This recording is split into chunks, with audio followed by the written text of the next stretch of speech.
She walked into that clinic with one decision made. She walked out with 3 lives growing inside her, and the most dangerous man in America hunting her down. One night, one mistake, one name she never should have learned. Lucian Blackthorne doesn't ask for what belongs to him. He takes it. And right now, the woman carrying his heirs is running out of time, out of options, and out of road. If you've ever believed that love could never survive a cage, stay with me until the very end. Hit like and drop your city in the comments so I can see how far this story travels. The debt collector called at 6:53 in the morning, which was earlier than usual and ruder than Vivian Mercer had the patience for on 4 hours of sleep and an empty stomach. She let it ring. She was already sitting at the kitchen table of her studio apartment in the kind of stillness that meant she hadn't slept so much as collapsed somewhere between midnight and dawn, and the sound of her phone buzzing against the laminate surface felt like a personal insult. The apartment was small enough that every noise was intimate. The pipes groaning in the walls, the neighbor's television bleeding through the ceiling, the refrigerator cycling with a rattle that had been getting worse for 3 months. She'd reported it to the landlord twice. He hadn't responded either time. The phone went silent, then started again. She picked it up, looked at the number, and pressed decline. Then she opened the banking app she'd been avoiding for 4 days and stared at the balance the way you stare at a car accident, knowing it won't change, unable to look away. $11.40. Her rent was due in 9 days. Her student loan had gone into collection 6 weeks ago. The medical bill from her emergency room visit in February, a kidney stone, the universe's idea of comedy, was sitting in a drawer under her socks because she'd learned that unread envelopes were at least psychologically manageable. She was 27 years old and she was drowning. Not dramatically, not all at once, the way people drown in movies with thrashing arms and someone watching from the shore. She was drowning the way most people actually drown, quietly, incrementally, in water that had been rising so gradually she hadn't noticed how far above her head it already was. She set the phone face down and pressed her palms flat against the table. There was one more thing, one more problem that she'd been circling for 11 days like a dog that knows something is wrong with a room but can't bring itself to go inside. She'd taken the test at 2 in the morning in the bathroom of a gas station because she hadn't been able to bring herself to do it at home, as if location would change the result. It hadn't. 2 lines, clear as a verdict. She hadn't cried. She wasn't sure what that said about her. The appointment was at 9. She'd made it the same night, sitting in her car in the gas station parking lot with the test in her lap and the engine running because she hadn't trusted herself to drive. The clinic was called Hargrove Women's Health, private, 15 minutes from her apartment. She'd found it online at 2 in the morning in the way you find things at 2 in the morning, desperately, efficiently, without allowing yourself to feel anything until the decision was already made. The copay was $340, which was money she did not have, which was why she'd called her sister Danny the next morning and said she needed help with a bill without specifying which one. Danny had sent the money within the hour and hadn't asked questions, which was either sisterly grace or the kind of practiced restraint that came from years of watching Vivian not be okay. She showered. She dressed in dark jeans and a gray sweater and kept her hair pulled back tight because loose hair felt like the kind of softness she couldn't afford today. She ate half a sleeve of crackers standing at the counter because there was nothing else in the apartment. Then she picked up her bag, her keys, and the folded printout of her appointment confirmation, and she walked out the door. She drove with both hands on the wheel and the radio off. The clinic occupied the lower floor of a converted brownstone in a quiet residential block, the kind of street with mature trees and iron railings and window boxes that still held dried stalks from last autumn because no one had got around to replanting them. There was nothing about it that announced what it was. Small brass plate beside the door. Frosted glass. A short flight of steps. Vivian sat in the car across the street for 4 minutes, watching a woman in scrubs come outside and check her phone before she made herself get out. Inside, the waiting room was the color of calm. Soft greens, low lighting, chairs that were deliberately comfortable. The whole design language of a place that understood its clientele came through the door already carrying something heavy. There were 3 other women waiting, none of them looking at each other, all of them in that particular posture of controlled stillness that Vivian recognized immediately because she was doing it herself. She checked in at the front desk. She filled out the paperwork. She sat in the corner chair nearest the window and stared at a magazine she didn't open. Her name was called at 9:22. The nurse who led her back was brisk without being cold, the kind of professional warmth that was real but also economical, because there were other patients and the morning was already running behind. She took Vivian's blood pressure, her pulse, asked the standard questions in a standard order, and then explained that because of the time frame Vivian had indicated on her intake form, they'd need to do a quick ultrasound first, standard procedure, just to confirm gestational age. Vivian said that was fine.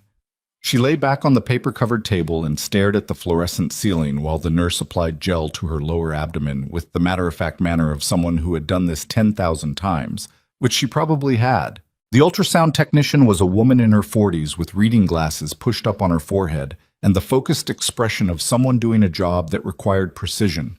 She moved the transducer slowly. She stared at the monitor beside the bed. She moved it again, adjusting the angle with small deliberate movements that Vivian, lying there watching her face, suddenly understood were not standard. Something was wrong. Not wrong in the way Vivian had been prepared for, not the clinical complications she'd steeled herself against. Wrong in the way the technician's expression had shifted. Not alarmed exactly, but recalibrated. She had gone from doing a routine procedure to doing something else, something that required a second look. Ms. Mercer. The technician's voice was neutral but careful. I'm going to need the doctor to come in and confirm what I'm seeing. Vivian's stomach contracted. What are you seeing? A pause that lasted exactly long enough to be its own kind of answer. Dr. Fahey will explain everything. Just give me 2 minutes. The 2 minutes were the longest Vivian had spent in recent memory. She lay on that table, gel cooling on her skin, staring at the monitor that the technician had angled just slightly away, and she cataloged every irrational possibility with the grim efficiency of someone whose brain had been running disaster scenarios since childhood. Something was wrong with her, something serious. There was a complication that changed everything. Dr. Fahey was a compact, silver-haired woman who moved fast and spoke precisely, and sat down beside the ultrasound machine with the ease of someone who had delivered difficult news many times and had learned that delay made it worse. Miss Mercer, I want you to take a breath for me. Vivian did not take a breath. Just tell me. Dr. Fahey turned to the monitor so Vivian could see it. There was a moment of complete incomprehension. The image was gray and grainy and shadowed in the way ultrasound images always were, shapes that required training to read. But then the doctor used a pen to indicate 3 separate areas on the screen, 3 distinct and unmistakable presences, and Vivian's brain went completely offline. You're carrying triplets, Dr. Fahey said. 3 heartbeats, all strong, all measuring within the expected range for gestational age. This appears to be a spontaneous trichorionic pregnancy. 3 separate embryos, each in its own amniotic sac. It's rare, approximately 1 in every 8,000 pregnancies. Vivian stared at the screen. The father, Dr. Fahey continued carefully, do you have any family history on his side of... I don't know him, Vivian said. Her voice came out flat and strange, like a voice from another room. I mean, I met him once, at a wedding, 2 months ago. I don't know his... She stopped. She pressed her hand against her sternum. 3. The room was very quiet. The fluorescent light hummed. Ms. Mercer, given this information, I do want to discuss your options with you because the situation is medically more complex than... The first sound was distant enough that Vivian's brain categorized it as irrelevant. Something outside, traffic, someone on the street. The second sound was closer and louder and unmistakably wrong. A door hitting a wall with the force of someone who hadn't bothered to open it so much as remove it from their path. Then voices in the corridor, raised and sharp and not medical in any way, and the technician took 1 step toward the door and then stopped because the door opened and the man who filled the doorway was holding a gun. He was not large. He was lean and pale and dressed in the kind of unremarkable clothes that were designed not to be remembered, and the gun was held with the ease of long practice. Behind him in the corridor, Vivian could hear more voices. The receptionist saying something that cut off abruptly, a sound that she understood without wanting to understand it. Vivian Mercer, the man said. He wasn't asking. Every synapse Vivian had fired at once. She looked at him. She looked at the gun. She looked at the single window on the far side of the room, which was small and was open 2 inches for ventilation, and she understood with the pure animal clarity of someone who has never been in danger before but has always known what to do when it comes. She had approximately 4 seconds before rational thought became irrelevant. She threw herself sideways off the table. The gel-smeared probe clattered. The technician screamed. Vivian hit the floor and was moving before she fully understood that she was moving. Hands and knees and then feet, crossing the room with the low, desperate scramble of someone who had exactly one idea. The window. She hit the wall beside it and got her fingers under the frame and shoved upward, and the window rose with the shrieking resistance of old paint in the track, and she was through it before she knew she could fit, the sill catching her hips hard enough to bruise. And then she was falling. The drop was 6 feet onto a concrete service alley. She hit it badly, one knee in both palms, and the impact drove the breath out of her completely. For a count of 3, she simply knelt there on the dirty concrete, in the narrow strip between the clinic's back wall and a wooden fence, lungs locked, unable to process anything. Then something, instinct or adrenaline or some older wiring that had nothing to do with thought, forced her upright. She ran. The alley opened at the far end onto a side street. She went left because left was away from the front of the building, and she kept moving with her jaw locked and her breath coming in ragged pulls and her palms bleeding from the concrete. She didn't look back. Looking back was the thing you did when you had time to gather information, and she did not have time. She had the width of a city block before whoever that man was came through the window behind her or around the front, and the entire calculation collapsed. She made it 4 blocks. 4 blocks of moving fast with her head down, cutting through a narrow passage between 2 buildings, doubling back along a parking lot, trying to put distance and angles and corners between herself and wherever she'd just been. Then her legs went.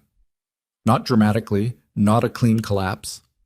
They simply declined to carry her further without rest, and she staggered sideways and put her shoulder against the cold brick wall of someone's rear stairwell and stood there shaking. She was still shaking when the black SUV pulled slowly to the end of the alley. She saw it and had time to turn, had time to take 2 steps toward the opposite end of the passage, and then the second SUV was already there, blocking the other exit, and the men getting out of both vehicles moved with the synchronized efficiency of people who had done this many times and were not hurrying because they didn't need to. She pressed herself back against the wall. Nowhere to go. Brick on 3 sides and men in front, and the knowledge settling into her chest with horrible finality that the running was over. The man who walked toward her was not holding a gun. He was tall, broad-shouldered, in a dark coat, his hands loose at his sides, his face. She looked at his face and felt the bottom fall out of something she couldn't name, because she knew that face. She had known it for exactly 6 hours, 2 months ago, in the amber light of a hotel ballroom at her sister Danny's wedding, and she had told herself afterward that she would never see it again because men like that didn't orbit the same world as women like her. Men like that existed in a different register entirely. She had been correct about that, as it turned out. Only not in the way she'd meant. "Vivian," he said. His voice was the same, low, unhurried, the kind of voice that didn't need volume because it had never needed it. She had spent 6 hours listening to that voice at a wedding she hadn't wanted to attend, at a table in the corner while Danny danced with her new husband, and she had made the catastrophic mistake of thinking that because he looked at her like she was the only person in the room, she was safe. "My name is Lucian Blackthorne," he said, "and I need you to come with me." She said, "I know your name." She did not know his name. "And I'm not going anywhere with you." He tilted his head slightly, the way a man does when he's heard something technically incorrect but doesn't want to embarrass you by saying so. "You're bleeding." He nodded toward her palms. "I'm aware. You're also in shock. Also aware. And you're carrying—" He stopped. Something moved behind his eyes. Something that was not cold the way the rest of his face was cold. Something that did not belong in the expression of a man flanked by armed men in a dark alley. "Come with me, please." The please was what undid her, not because it was warm, it wasn't particularly, but because it sounded like a word he didn't use often, a word that cost him something, and the expenditure of it here meant something that she was too frightened and too raw to fully interpret. "I don't have a choice," she said. Not a question. A pause. "No." She looked at the men behind him. She looked at the two vehicles blocking either end of the alley. She looked at her own hands, scraped and bleeding, and thought about what was inside her body right now. 3 heartbeats, the doctor had said, 3 distinct and impossible presences, and she made the calculation she had been making her entire life. What losses could she afford, and which ones would kill her? She pushed off the wall and walked toward him. He didn't touch her. He walked beside her to the nearest SUV and opened the rear door himself. And when she got in, he got in on the other side, and the vehicle moved before anyone spoke again. The interior was immaculate and smelled like leather, and something that might have been expensive cologne or might have just been money, the raw, ambient scent of a world where every surface was chosen deliberately. The windows were deeply tinted. Through them, the city moved past in blurred motion, the familiar streets of her neighborhood becoming unfamiliar from this angle and this speed, and she watched them go and understood that she was watching something else leave too. The version of the morning she'd planned, the version of the decision she'd already made, the version of her life that had been terrible and limited and entirely hers. "You sent those men," she said, "to the clinic, to find you." He was looking forward. "Not to frighten you. The situation required urgency." Someone pointed a gun at me. Something crossed his jaw. "That was not authorized. I've been made aware." "Oh well, glad there's a policy." He looked at her then. Directly, the way he'd looked at her at the wedding, which was also the way he'd looked at her in the hotel corridor and in the elevator and every other moment of those 6 hours, as if he'd already accounted for every other variable in the room, and she was the only one that still required his attention. It was not a comfortable way to be looked at. It was the opposite of comfortable. But it was, she had noticed then and noticed now, absolutely genuine. "How far along?" he asked. The question landed like a physical thing. She turned to look out the window. "Ask your doctors." "Vivian." "You don't get to say my name like that," she said, still looking at the window, "when I don't even know your last name." She paused. "Blackthorn. I still don't know anything about you." "You'll learn." "Great. And what exactly am I learning it in? A dungeon? A compound? What's the appropriate word for wherever I'm being taken against my will?" He was quiet for a long moment. Outside, the city had thinned. They were moving faster now, the buildings less dense, the traffic dissolving. She recognized they were heading north, away from the grid, toward the kind of geography that didn't appear on the maps her life had occupied until now. "My home," he said finally. "Your home," she repeated. "You're kidnapping me and taking me to your home. I'm securing you and bringing you somewhere safe." "Those are the same thing." "They're not." She turned from the window to look at him full on, because she was angry enough now that the fear had a different texture, sharper, more useful, the kind of anger that makes the hand stop shaking and the mind start working. "You understand that what you are doing right now is a crime." He met her eyes. "Yes." "And you're doing it anyway." "Yes."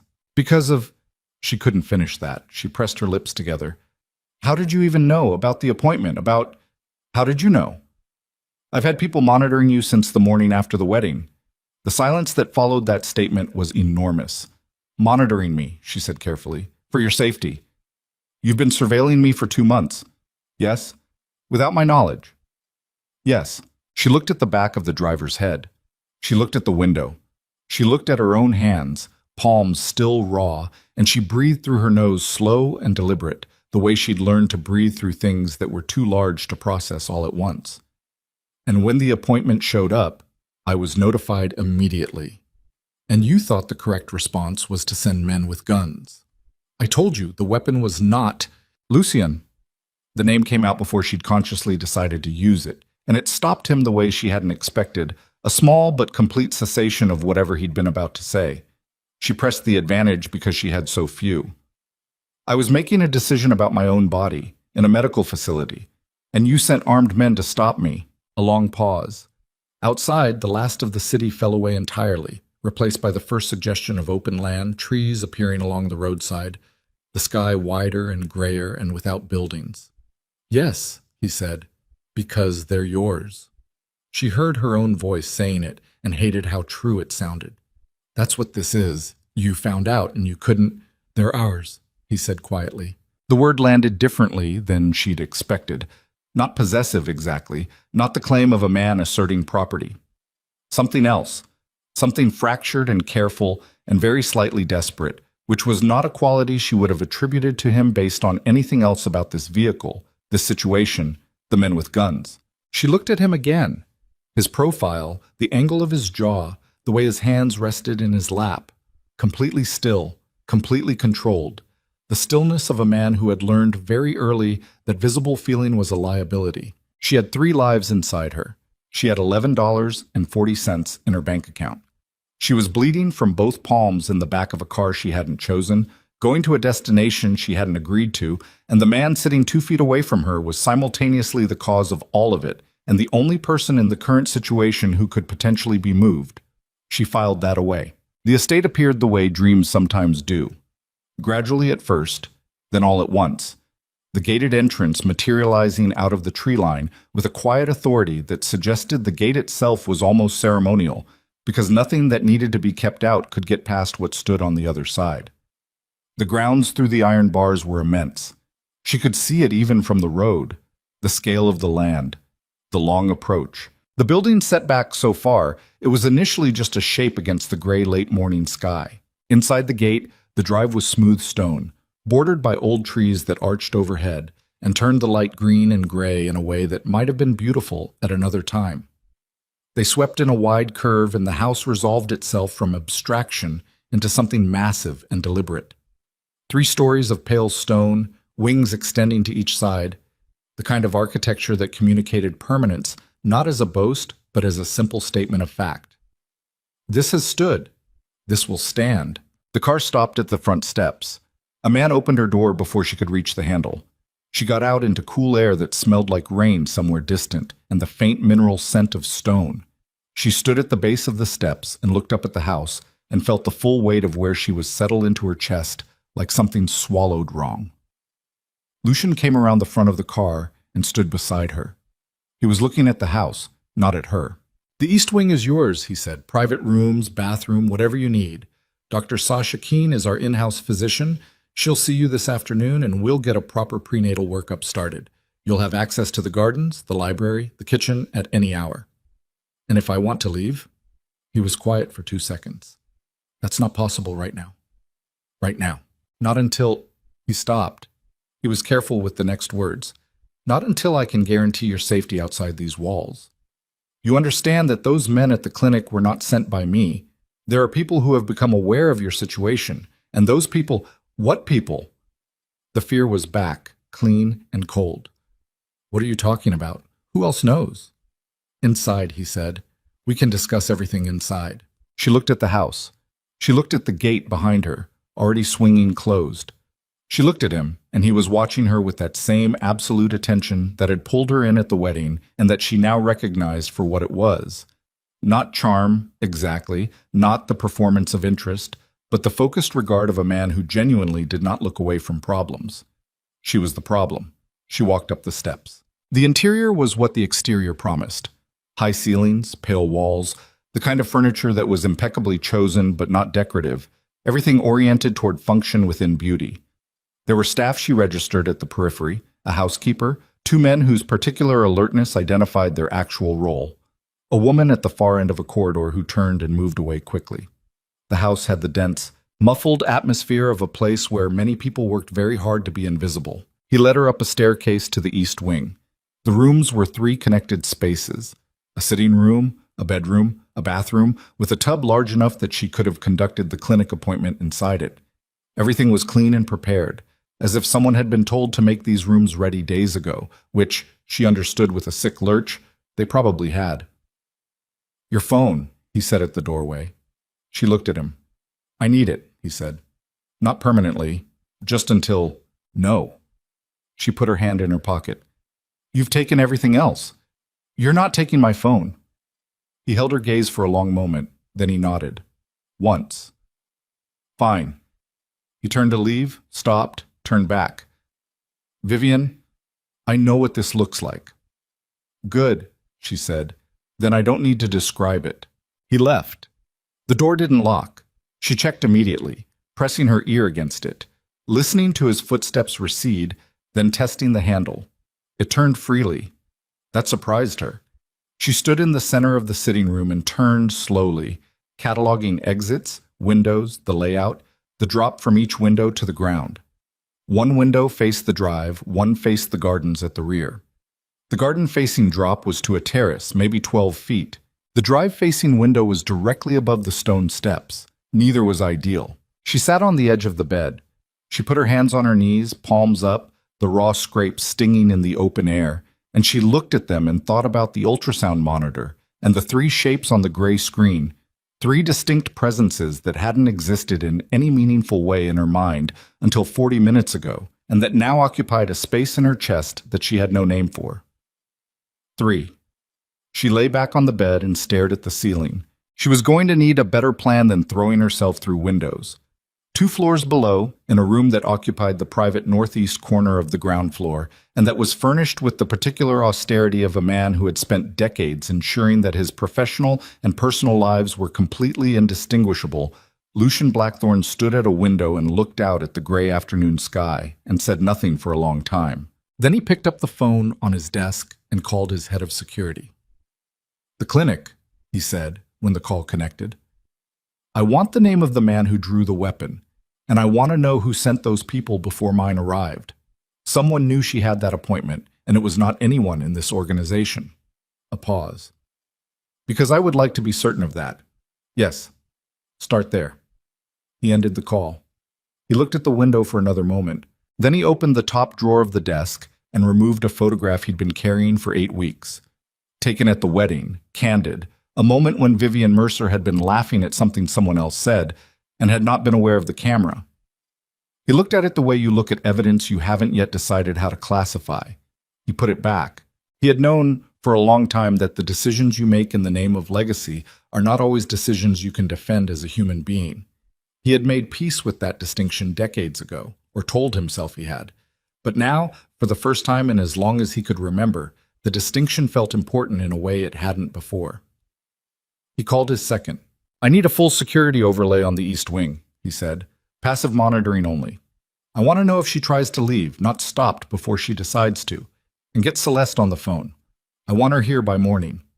He set the phone down. He stood very still in his quiet room in his large house in the late morning of a day that had recalibrated something fundamental in the machinery of his life, and he allowed himself approximately 30 seconds to feel what he felt. Then he buried it, the way he'd buried everything else, and went to work. Upstairs, Vivian Mercer lay on her back on a stranger's bed and thought about 3 heartbeats she hadn't asked for, in a house she hadn't chosen, belonging to a man she barely knew. A man she now understood was not what he had seemed at the wedding, not a guest like any other, not someone whose name she could search and verify. A man whose name, she was beginning to suspect, did not appear in the places where ordinary names appeared. A man whose home had this many security personnel and this few visible emotions, and that particular quality of stillness that comes not from peace, but from absolute, practiced, deeply internalized control. She turned her head and looked at the window. The garden below was quiet, the lawn stretching out in the gray light toward a line of trees that was too far to reach quickly. Beyond the trees, she had no idea. Nothing she could see told her how far from the nearest road she was, how far from any other person, how far from the life that had been miserable and broken, and entirely hers up until approximately 2 hours ago. She didn't know his business. She didn't know what he was. She didn't know who had sent the men to the clinic before his people had arrived, or why, or what it meant that he'd seemed genuinely disturbed by it, as if the threat had come from somewhere that surprised him, which meant there were things that could still surprise Lucian Blackthorne, which meant he was not invulnerable, which was the first piece of useful information she'd found since the morning started going wrong. She filed that too. She was going to be here for a while. She was going to be angry and frightened and completely alone in this immaculate cage of a room, and she was going to carry 3 lives she hadn't planned and could not currently afford, and she was going to have to find a way to use whatever limited leverage she possessed before she ran out of it. But right now, in this moment, before the fight properly began, she let herself feel exactly how terrified she was. She held it for 10 seconds, a full and honest count, and then she exhaled it slowly through her nose and pressed her spine flat against the mattress and looked at the ceiling until her pulse dropped back below 100. Then she sat up. She pulled her phone from her pocket. 1 bar of signal, barely, enough for text. She opened a new message to Danny. She typed, "I'm okay. Can't explain right now. Don't try to call me." She stared at it, deleted the last sentence, added, "Trust me." She sent it. The signal indicator blinked once and showed delivered, and then the single bar disappeared entirely, and she was alone with 3 heartbeats and a billionaire's ceiling and the particular clarifying silence of a situation that had just become, officially and irrevocably, a war. She found the limits of her prison on the 3rd day, not the physical limits. Those had been obvious from the first morning when she'd walked every accessible corridor of the East Wing and identified 3 stairwells, 2 of which terminated at locked doors, and 1 that opened onto the garden terrace but deposited her directly into the eye line of the security rotation that moved along the perimeter every 11 minutes. She'd timed it. 11 minutes, 2 men, overlapping paths that left no gap wider than 40 seconds on the garden side, and no gap at all on the drive side. Whoever had designed this coverage had designed it well, which told her something about the man who'd ordered it. The limits she found on the 3rd day were informational. Her phone had 1 bar of signal intermittently, enough to send texts, not enough to load anything, and she'd already tested whether calls connected. They didn't. She'd tried to search his name on the 2nd night, lying in the dark with the phone held up toward the window, where the signal was marginally better, and the page had loaded halfway and frozen, and when she'd tried again an hour later, the signal had dropped entirely. She didn't think it was coincidental. She knew his name. Lucian Blackthorne. She knew what the name felt like in the room. She'd watched the staff when he walked through a doorway, the way their bodies reoriented slightly, the way conversations stopped not out of fear exactly, but out of something more total than fear, the kind of alertness that comes from being in proximity to something with real consequence. She knew that his organization was not small. She knew that the men at the clinic had not been his, and that this had disturbed him in a way he'd controlled but not concealed.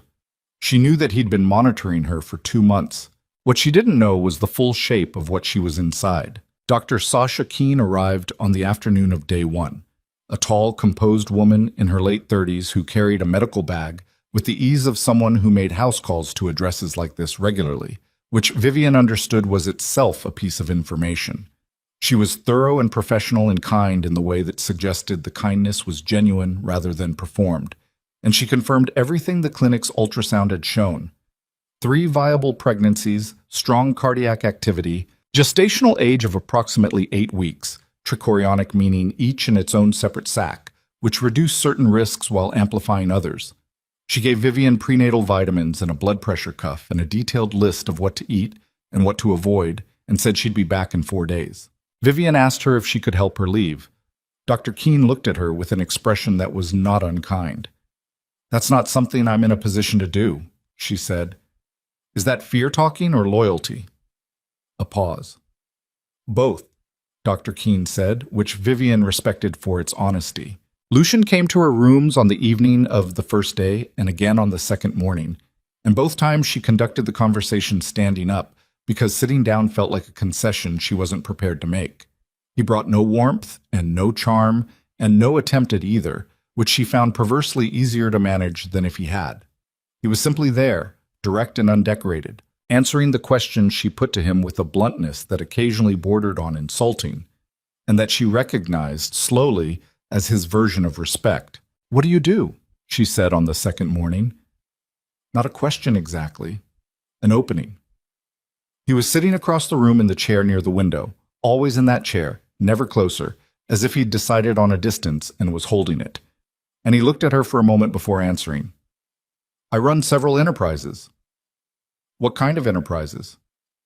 "The kind that require a security team and a private physician."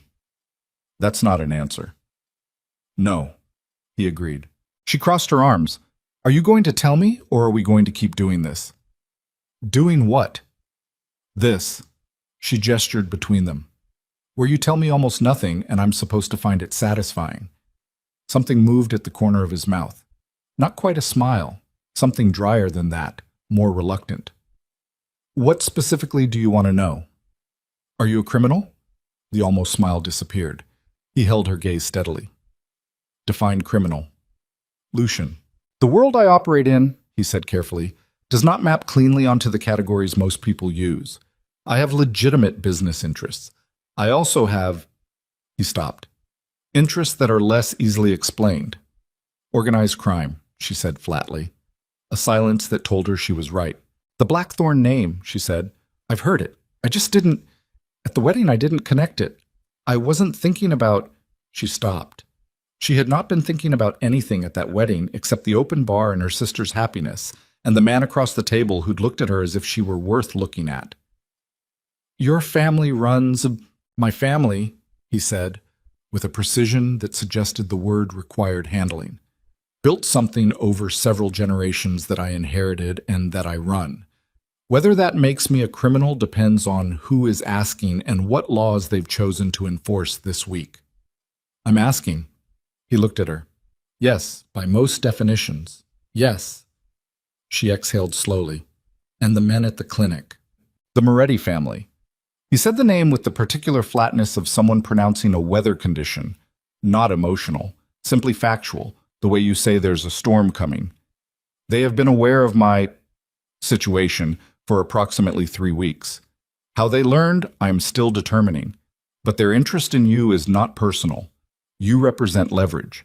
The children you're carrying are heirs to this name and everything attached to it, and to the Moretti organization that means bargaining chips, she said. Yes. She sat down then, not as a concession, but because her legs made the decision independently, and she was too busy processing to override them. She sat on the edge of the chair and pressed her hands flat on her thighs and looked at the middle distance. So I'm not just your prisoner, she said. I'm a target, which is why you're here. That's a remarkable sentence. It's the truth. The truth, she said, is that you surveilled me, sent men to intercept me at a medical appointment, and brought me here against my will, and now you're telling me I should feel safer because of it. I'm not asking you to feel anything, he said. I'm telling you what the situation is. She looked at him. He was watching her with that same stripped-down attention, no performance, no softening, just the fact of his focus, which she was beginning to understand was the closest he got to reassurance. I want to talk to my sister, she said. That's being arranged. When? When I can ensure the call isn't traceable. 2 days. You're monitoring my communications. I'm protecting them. There's a difference. There really isn't, she said, and stood up and walked to the window, which was her way of ending a conversation she no longer had the energy to continue without saying something she'd regret. He left without another word, which was either consideration or control, and she had not yet determined which. Celeste Blackthorn arrived on the morning of the 3rd day. She came through the east wing door like weather. Not storm weather, the other kind, the kind that moves in warm and soft and smells like the season changing. She was 32, 2 years younger than Lucian, and she looked almost nothing like him except around the eyes, where the same particular darkness lived.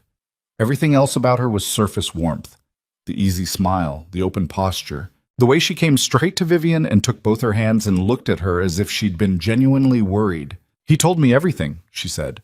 Well, he told me as much as Lucian tells anyone, which is about 40% of it. But I filled in the rest. She sat down across from Vivian without being invited, with the ease of someone who didn't experience rooms as belonging to other people. You must be completely terrified. Vivian looked at her. I'm managing. God, you're like him. Celeste laughed, and it was a real laugh, the kind that required no audience. That's either very good or very complicated. She leaned forward. I'm not here because he sent me. I'm here because I find out about things, and then I go to them. It's a personality flaw. Ask anyone. Despite herself, despite everything, Vivian felt something in her chest loosen, very slightly, the way a muscle unknots when heat is applied. He has you locked up, Celeste said, dropping the lightness without warning, her voice going direct. I know what that looks like. I know what it feels like. I grew up in this house, so I have some basis for comparison, and I want you to know that I think what he's done is not okay. Even if his reasons are, even if he's trying to protect you, the method is not okay. No, Vivian agreed. It's not. He's going to tell you he had no choice. He always tells people he had no choice. Lucian has made an entire life out of believing that, and sometimes it's even true. She looked at Vivian steadily. But sometimes he just doesn't know any other way. Vivian studied her. The warmth was real. She was almost certain of that. But she was also not a fool, and she was inside a house that had already demonstrated several layers of agenda, and warmth was also the thing you led with when you wanted someone to stop watching their back. She filed it. She didn't close the door, but she didn't walk through it either. "Tell me about the Morettis," she said. Something shifted in Celeste's expression, fast and subtle, a recalibration. Then the openness returned, and Celeste settled back in her chair with the slightly weary look of someone who has explained a complicated family situation too many times. "They've been rivals for 30 years, Celeste said. The Morettis want what we have on the eastern seaboard, and they've never been able to take it, and that makes them unpredictable. Dangerous in the way that frustrated people are dangerous, not strategic, just willing." She paused. "When they found out about the pregnancy, how did they find out?" A beat.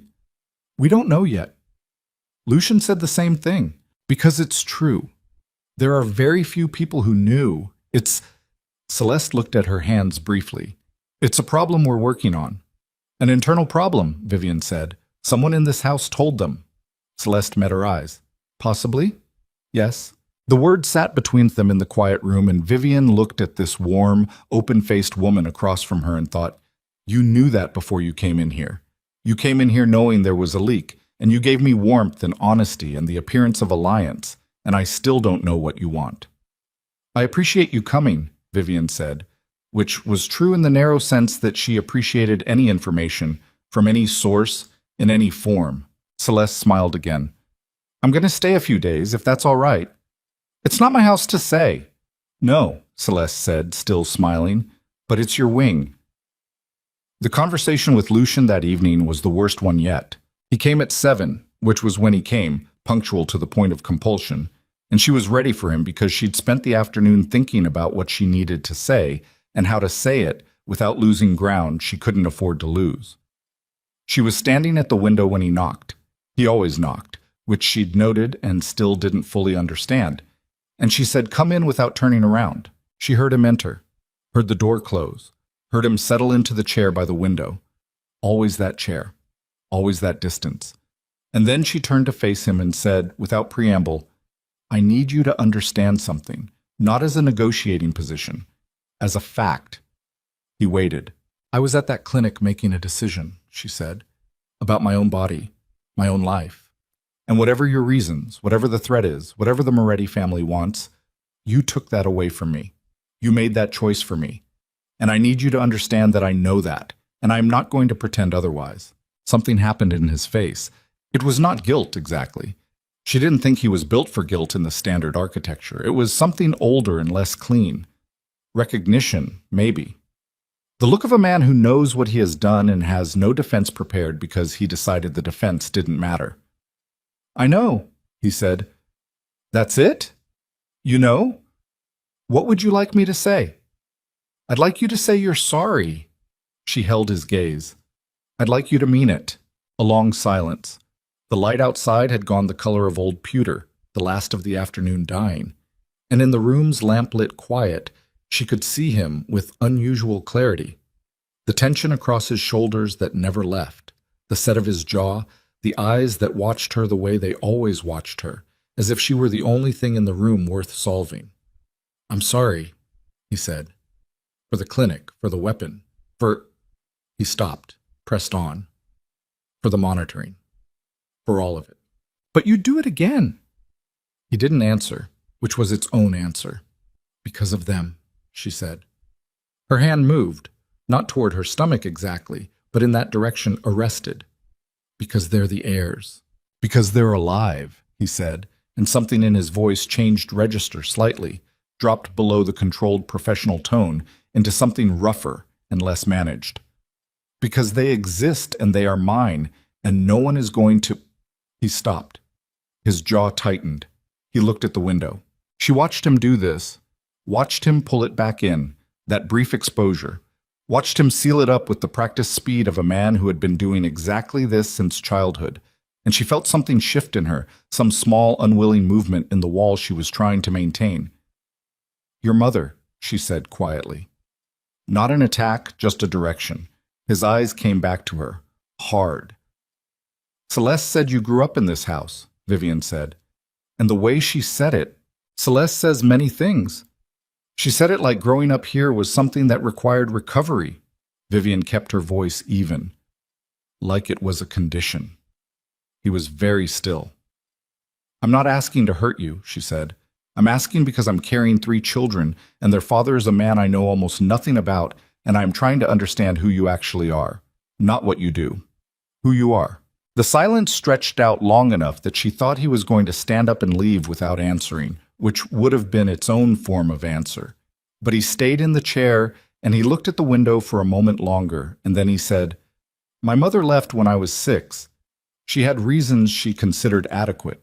She was not. She found this life, what my father built, she found it unacceptable. He paused. She found us unacceptable, and she left, and I was told she'd come back. For about 4 years, I was told that. Vivian said nothing. She didn't come back, he said. So, he looked at her. That's who I am. Someone who learned early that the people who should stay don't, and built everything else around that fact. The room was very quiet. I'm not her, Vivian said finally. No, he said. You're someone I've trapped in her old house, which is not materially better. It was the most honest thing he'd said, and it landed between them like something fragile. Not broken, just exposed. She looked at him, this damaged and dangerous man in his controlled stillness, and she did not forgive him, because forgiveness was a long road from where they were standing, and she was not naive about the distance. But she filed a new piece of information. He knew exactly what he was. He had no illusions about himself. And that, in a strange and specific way, was the most frightening thing he'd told her yet. Because it meant he wasn't going to change course. Not because he was cruel, but because he had decided what mattered and arranged everything else around it, and she was now inside that arrangement, and clear eyes and genuine remorse were not the same thing as an open door. She went to bed that night and lay in the dark and listened to the house settle around her. The distant sounds of security personnel, the faint mechanical hum of whatever systems ran silently behind these walls. And she turned the situation over the way you turn something in your hands when you're trying to find the edge that gives. She had Celeste, whose warmth she didn't entirely trust, but whose presence created a variable in a situation that had been too static. She had Lucian, who was honest when pressed, and who had one visible wound, his mother, abandonment, the fear beneath the control. She had a phone with intermittent signal and a sister who hadn't called back yet. And she had the knowledge, settling in more completely each day, that the Moretti family knew where she was, and that someone inside this house had told them. She was still working through the geometry of that when her phone buzzed at 11:43. A text. Unknown number, no name. You're being used. He doesn't love you. He needs what you carry. When the babies come, you disappear. I can get you out. Reply if you want to live. She stared at the screen for a long time. Then she screenshotted it, locked the phone, put it under the mattress, and lay back on the pillow and stared at the ceiling with her heart hammering against her ribs because someone with a phone number she didn't recognize had just told her to run. And the most terrifying thing wasn't the threat in the message.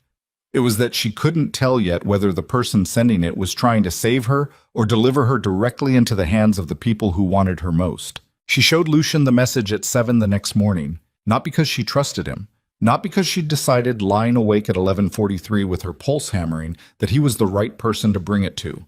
She showed him because she'd spent 4 hours working through every alternative and each one terminated at the same dead end. She didn't know who had sent that text, which meant she didn't know whether responding to it would free her or hand her to the Moretti's gift wrapped, and she couldn't make that calculation alone with the information she currently had. So she handed him this phone and watched his face. He read it once. His expression didn't change. Not the jaw, not the eyes, not the set of his shoulders. But his hand tightened on the phone in a way she didn't think he was aware of.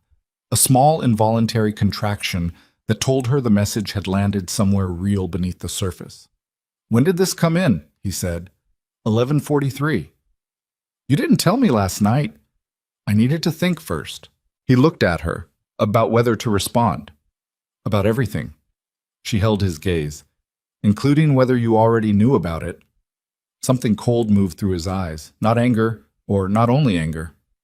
You thought I sent it. I thought it was possible, as a test, to see what I'd do. She kept her voice even. You've demonstrated a fairly comprehensive interest in monitoring my behavior. He set the phone down on the table between them with careful control. I didn't send it. I know that now. Your face when you read it was real. You read faces. I read people. It's what you do when you grow up without money. You learn to figure out who's going to help you and who's going to cost you before they open their mouth. She picked the phone back up. The number. Can you trace it? My people already are. I forwarded it to Marcus when you handed me the phone. He stood.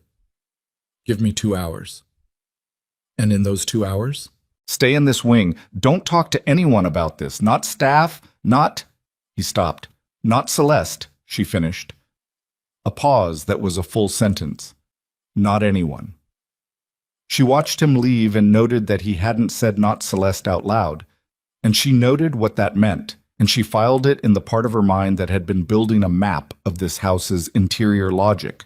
Not its corridors, but its loyalties, its pressures, the invisible load-bearing walls that held the whole structure up. The 2 hours became 4. She spent them in the sitting room, moving between the window and the chair, and the window again, doing the calculations she'd been doing since the first night and finding that they came out differently now. The message had changed something. Not her position. She was still here, still watched, still without any viable exit.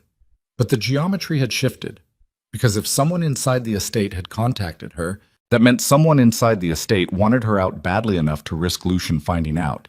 And the question of who and why had moved from abstract to urgent. She was at the window when she heard Celeste's voice in the corridor, bright and unhurried, talking to someone on the other side of the door. Then a different voice, lower, responding. Vivian stood very still and listened, but the words were below the threshold of clarity, just the music of the conversation, the tone of it, the rhythm. Celeste's voice had its usual warmth. The other voice had something that sounded like deference, then silence. Then Celeste knocked and opened the door simultaneously, which was her habit. The knock a formality she performed out of minimal courtesy rather than actual expectation of being told to wait.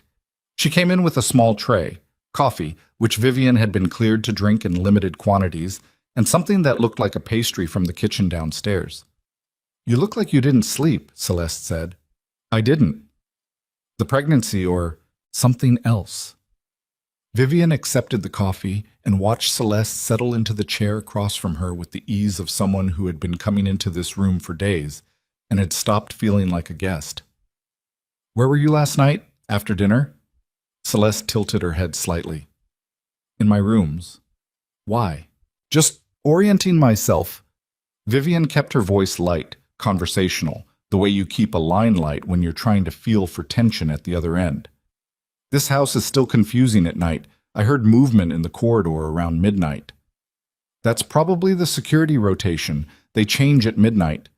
Celeste picked up her own coffee. Did something happen? No. Vivian looked at her over the rim of her cup. I'm just restless.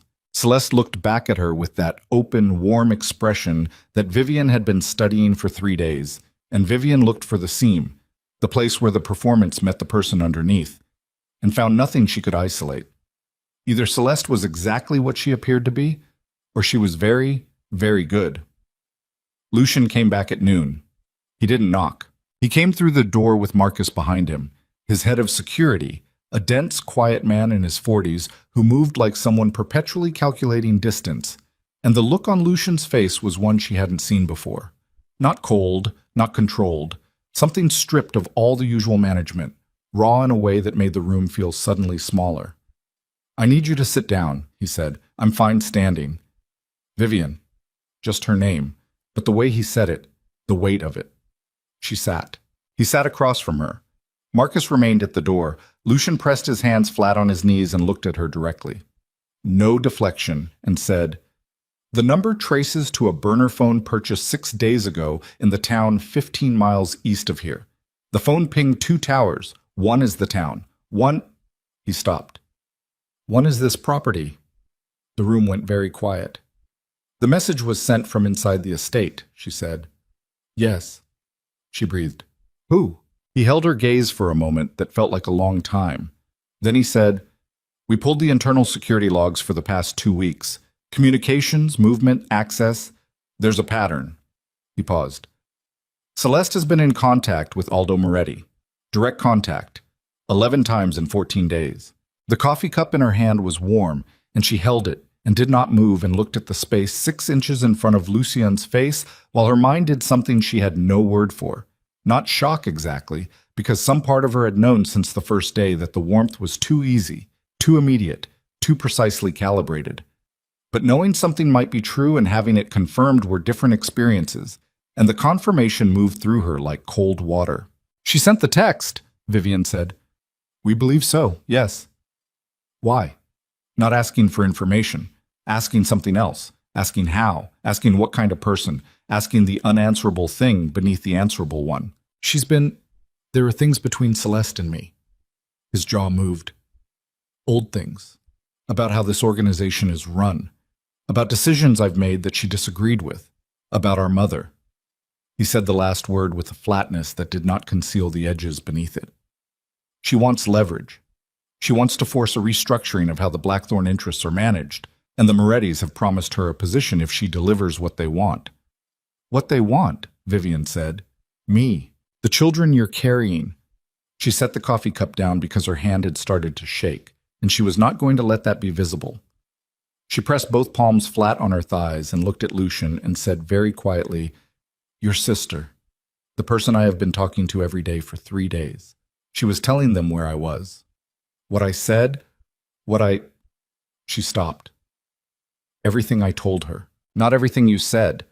She didn't have direct access to our conversations. But your movements, your mood, your level of trust in the security here. He looked like the words cost him something. "Yes." "And you didn't know?" A pause. "No. Your own sister." His jaw tightened. "She is..." He stopped. "She has always been willing to do things I didn't anticipate, but this..." He looked away briefly, toward the window. "No. I did not anticipate this." Vivian stood. She couldn't stay in the chair. Her body required movement, required the use of muscle and breath as some kind of counter to the thing happening in her chest, which was not grief exactly, but was adjacent to it. The specific pain of having opened a door toward someone and found the opening used against you. "Where is she now?" she said. "In her rooms. She's not free to move through the house. She doesn't know you know." "Not yet." Vivian walked to the window. Below, the garden was gray and quiet, the trees at the perimeter standing dark and still. 11 minutes between rotations. 40 seconds. She'd been counting security gaps for a week, planning escape routes, looking for leverage, and Celeste had been downstairs counting them too, for the opposite purpose. "What happens now?" she said. "I need to talk to her." And then, his voice came from behind her, steady, but with something underneath it that sounded like a man keeping something from breaking through. "And then the situation changes significantly, because if Celeste has been feeding them information, they know more than I thought they knew, which means the threat level is higher," she said. "Yes." She turned to face him. "So what I've been told, that I'm here because it's safer than being outside, then that's still true. More true than it was yesterday." She looked at him. At this man who had kidnapped her and imprisoned her and whose family had just demonstrated that the danger was not only outside the walls. "Your house has a leak, and the leak is your sister. And I'm supposed to feel safe here." "No," he said simply. "You're supposed to be safe here. Those are different things. I know the difference." She held his gaze for a moment, then she said, "I want to be in the room when you talk to her." "That's not... I want to be in the room." Her voice didn't rise. It went quieter, which was its own kind of force. "She spent 3 days looking me in the face. I want her to do it again, with me knowing what I know." A long silence. Marcus shifted slightly at the door, a small movement that suggested this was outside standard protocol, and he had opinions about it. Lucien looked at her with that focused, absolute attention. Then he said, "Fine." They went to Celeste's rooms together, and Vivian walked slightly behind and to the left of Lucien, and she was aware of Marcus 2 steps behind her, and she was aware of the weight of the house around them. The staff who moved out of the corridor as they approached. The particular silence of a house in which something has shifted on its axis, and every person within it has registered the change. Celeste opened the door before they knocked. She'd known they were coming. She would have, with her knowledge of this house's rhythms. And she'd had time to compose herself. She was standing in the center of her sitting room in dark clothes, her hair pulled back, and the warmth was gone. Not hidden, not suppressed. Gone. The way a light goes when the power cuts, leaving the room exactly as it was, but showing you for the first time how much of it was artificial. She looked at Lucien. She looked at Vivian. Something moved across her face that might have been shame, or might have been calculation, or might have been both in a proportion Vivian couldn't measure. "How long?" Lucien said. He didn't raise his voice. He didn't need to. Celeste looked at her brother. "Longer than 14 days. The logs only go back 2 weeks. If you check further, how long?" She lifted her chin slightly. "Since I found out she was pregnant. Since you told me." She held his gaze. 2 months, Lucien. I've been talking to Aldo for 2 months. The silence that followed was the densest thing Vivian had ever stood inside. She watched Lucien absorb it, watched the information land, and watched him not move, not visibly react, because he had built an entire life out of not reacting. And even this, could not fully breach that architecture. But his hands, at his sides, were absolutely still in the way that things are still right before they're not. "The text," he said. "Last night. You told her to run." "I told her the truth." Celeste's voice was steady. "That you want the heirs, not her. That when the babies come, she becomes a liability. That the Morettis would—" "You told her the Morettis would protect her." The quiet in his voice was worse than volume. "You told her to walk into the hands of the people who would use her children as collateral against me." "I told her she had options you weren't offering her. You told her to trust Aldo Moretti." He took one step toward her, and it was the step of a man who had controlled this much energy for this long and was now at the precise outer edge of that control. "You told a pregnant woman with no resources and no protection to contact a man who would put her in a room and not let her out until he'd extracted everything he wanted from her situation. You told her that was freedom." Celeste looked at him. "I told her she had a choice. You took her choice away. I gave it back." "You gave her to them." "I gave her an exit from you." Vivian had been standing in the room listening to this, and something had been building in her. Not rage, not yet. Something colder and more precise. The thing that lives beneath rage when you've been frightened for too long, and the fear has burned down to its alloy, the part that doesn't shake. She stepped forward. "Look at me," she said to Celeste. Celeste looked at her. "You came into my room," Vivian said. "Well, 3 days. Every morning. You sat across from me and you held my hands and you told me you were on my side." She kept her voice level, each word placed with care.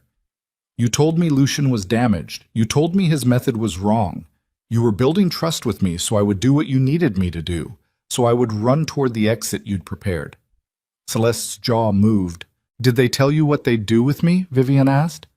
"After. Once they had what they wanted from the pregnancy." "Did Aldo explain that part?" Nothing from Celeste. "Did you ask?" Vivian said. The silence was its own answer. Something crossed Celeste's face then, fast and quickly buried, but real. It might have been the first real thing Vivian had seen from her. Lucien said, in a voice from somewhere below the floor, "Get out." Celeste looked at her brother. "Get out of my house," he said, "tonight. Marcus will arrange—" "Lucien, you're done here." 3 words, absolute as walls. Whatever you wanted, whatever you thought you were doing, you're done. You put her in danger. You put them in danger. And you knew what the Morettis would do, and you— He stopped. The muscle in his jaw was working steadily. "We're finished. Do you understand me? We are finished." Celeste looked at him for a long moment. Something moved in her expression. It was not remorse. It was something harder and older.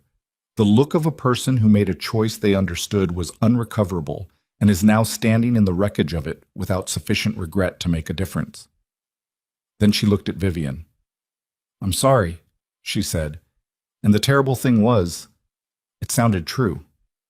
Vivian said nothing. Marcus took Celeste out of the room. Vivian and Lucien stood alone in Celeste's sitting room. For a moment, that felt out of time. The aftermath quiet in a way that was not peaceful, but was simply what follows destruction when the noise has finished. She looked at the room, the books on the shelves, the photograph on the side table that showed Lucian and Celeste as children. A summer somewhere, both of them squinting into the same light. She looked at it and thought about what he'd told her about his mother. About 4 years of being told someone was coming back. About the architecture you build when you've learned that the people who should stay don't. She didn't touch him. It wasn't that kind of moment, but she said quietly, "I'm sorry." About her. He looked at the photograph. He said nothing. She was walking back toward the east wing, Marcus at a distance behind her, when her phone buzzed. She stopped in the corridor and looked at it, expecting Danny, expecting the unknown number again, expecting anything but what she saw. A news alert, local, a fire at a warehouse 12 miles east, and beneath it, a second message from the unknown number. The same burner, sent 4 minutes ago. Too late. "We already know you stayed. Celeste gave us the layout. We're coming tonight. There's nothing he can do." She read it twice. Then she looked up at the corridor, the long pale corridor of Lucian Blackthorn's house, with its high ceilings and its invisible staff and its 11-minute security rotation, and she felt the walls of it differently than she had every day she'd been here. Not as a prison, as the only structure between her and the thing coming toward her in the dark. And the difference between those two perceptions was the distance between the woman she'd been 2 weeks ago and the woman she was standing in this corridor right now, and she was not sure, in this moment, which one she was more afraid of becoming. She turned around and walked back toward Lucian's study at a pace that was not quite running, and when she reached the door, she didn't knock. She didn't knock. The door to his study opened under her hand, and Lucian was already at his desk, phone to his ear, and he looked up at her face and ended the call without saying goodbye to whoever was on the other end. That was how she knew he read her correctly. Not because of what she said, because she hadn't said anything yet, but because of what her face was doing, and he was a man who had spent a lifetime reading faces for the difference between manageable and not. She crossed the room and put her phone on the desk in front of him, screen up, message visible. He read it. He picked up the desk phone and said, "Full perimeter. Now. I want every exit locked and every exterior light on. Nobody moves in or out until I say." He set it down. He picked up a second phone, saw a different one, smaller, from the inside pocket of his jacket, and made another call that she heard only fragments of. "Tonight, yes, everything we have, the East Wing first." Then he looked at her. "You need to go back to your rooms," he said. "I need to know what's happening. Vivian, I am not going to sit in a room and wait." She held his gaze. Her voice was steady, and she was making it steady through deliberate effort, through the same mechanism that had kept her functional through the debt, and the clinic, and the alley, and every day in this house. "I have a right to know what's coming at us." He looked at her for 1 second, then he said, "The Morettis have a team. Celeste gave them the layout of this property. Entry points, security patterns, staffing numbers. They've been planning this since she made contact. Tonight they move because they know we've found her out, which means their window is closing." He stood, coming around the desk. "What's coming is a coordinated incursion. Multiple entry points, time to overwhelm the perimeter simultaneously. They want you out of this house and under their control before I can consolidate a defense." "How many men?" "Enough." He moved to the wall panel to the left of the bookcase and pressed a sequence she didn't see fully, and the panel opened onto a narrow corridor she hadn't known existed. He looked back at her. "My people are better, but there will be a period before I can get everyone in position where the gaps are real. The East Wing. The East Wing is the most exposed." He held her gaze. "Which is why you are not going back there." She looked at the corridor behind the panel. Dark, narrow, the smell of cold stone. "Where then?" "There's a secured room in the basement level. Reinforced, single entry, no exterior access. Marcus will take you there." "And you?" He was already moving toward the door of the study. "I'll be where I need to be." That's not an answer. He stopped. He turned to look at her from the doorway, and in the hard light of the study she saw him fully. This man who was the source of every problem she currently had, and also, by the brutal arithmetic of the situation, the only force currently positioned between her and something worse. She saw the controlled tension in his shoulders, the set of his jaw, The eyes that watched her with that absolute attention that had started as unnerving and had become, without her fully authorizing the change, something she relied on. "Go with Marcus," he said. "Stay in the room. Don't open the door for anyone who doesn't give you the word I'm about to tell you." He crossed back to her, and he was close, closer than he'd been in any of their conversations, close enough that she could see the slight irregularity of his breathing that told her the control was costing him. He said quietly, "Anchor. If someone comes to that door and doesn't say that word, you don't open it. You don't speak. You wait. And if no one comes," something moved in his face. "Someone will come. Lucian." She said his name the way she'd learned to say it. Not a plea, not a softness, but a demand for the real answer underneath the managed one. He looked at her for a moment that had too much in it to itemize. Then he said, "I will come." Marcus appeared at the door. Lucian moved past her, and they exchanged something in low voices that she caught the shape but not the content of. And then Lucian was gone, down the corridor toward the front of the house, moving with the quiet speed of a man who had been in situations like this before and had learned that hesitation was its own kind of decision. Marcus said, "Miss Mercer, we need to move." The basement was accessed through a door behind the kitchen that looked like a utility entrance and opened onto a stairwell that descended 2 full floors below the ground level of the house. The air changed immediately, cooler, drier, with the mineral stillness of deep stone. Marcus moved ahead of her with a flashlight, even though there were lights in the walls, because the flashlight was faster and he was not a man who trusted systems over tools he controlled himself. The room was at the end of a short corridor. Steel door, electronic lock, no windows, the walls the same pale stone as the foundation of the house. Inside, a cot, a small table, water, a first aid kit, a second phone that Marcus told her had a direct line to the security command post, and a monitor mounted on the wall cycling through exterior camera feeds. She looked at the monitor. Even from here, she could see the estate's perimeter lights blazing on, one after another, the cameras cycling through lit exteriors, the driveway, the garden, the tree line. The tree line at the east edge of the property was very dark beyond the reach of the lights. She watched it. Nothing moved. Yet. "How long?" she said. "Until they move?" Marcus checked his watch. "They'll wait for the lights to stabilize. They want to know the pattern before they commit." He looked at her directly. The first time he'd done so with real attention. "You're going to hear things, above us. It's going to be loud and it may go on for a while. You stay in this room." "I understand. The word is anchor. Don't open the door for anything else." "I heard him." Marcus held her gaze for a moment with the expression of a man who has seen enough of the world to know that people always believe they'll behave one way under pressure and often find out differently. Then he nodded. He left. The door sealed behind him with the solid sound of something engineered to hold. She sat on the cot. She pressed her hands flat on her thighs, the same gesture she'd been making for 2 weeks, the grounding mechanism, palms on legs, breath through the nose, and she looked at the monitor and made herself watch it systematically, each camera in sequence: driveway, front steps, east garden, west garden, the rear lawn, the tree line, the perimeter road.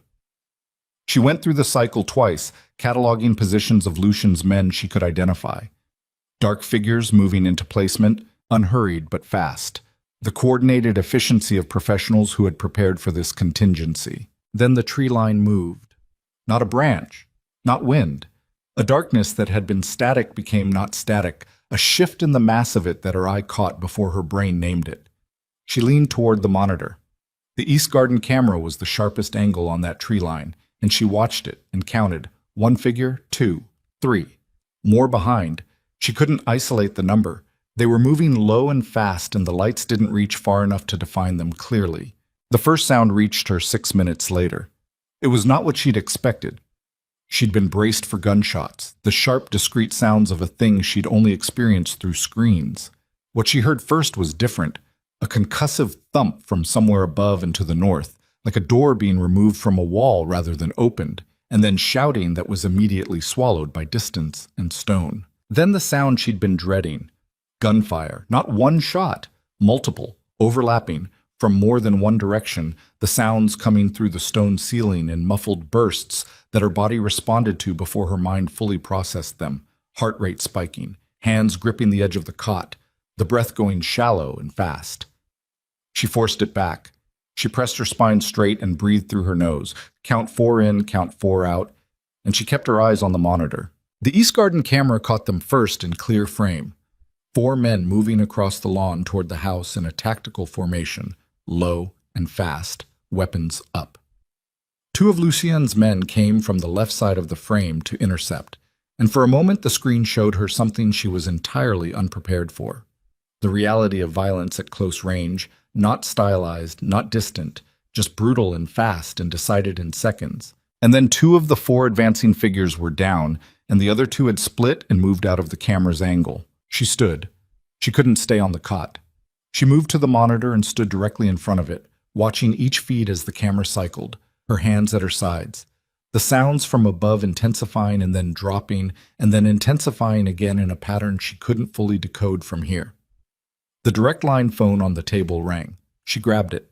Ms. Mercer. A voice she recognized, one of the security team she'd seen in the corridors. We have movement inside the house. 2nd floor, north wing.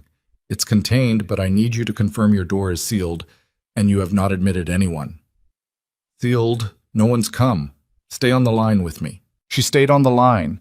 She held the phone against her ear and watched the monitor and listened to the man on the other end of the call relay information to someone else in clipped shorthand that she parsed as best she could. North wing clear, east entry compromised, 2 down on our side. Lucian. She heard the name and her chest contracted. Lucian has eyes on the primary, moving to intercept. What does that mean? She said. Primary. A pause. It means he's located the leader of their team. Is he? She stopped. Is he?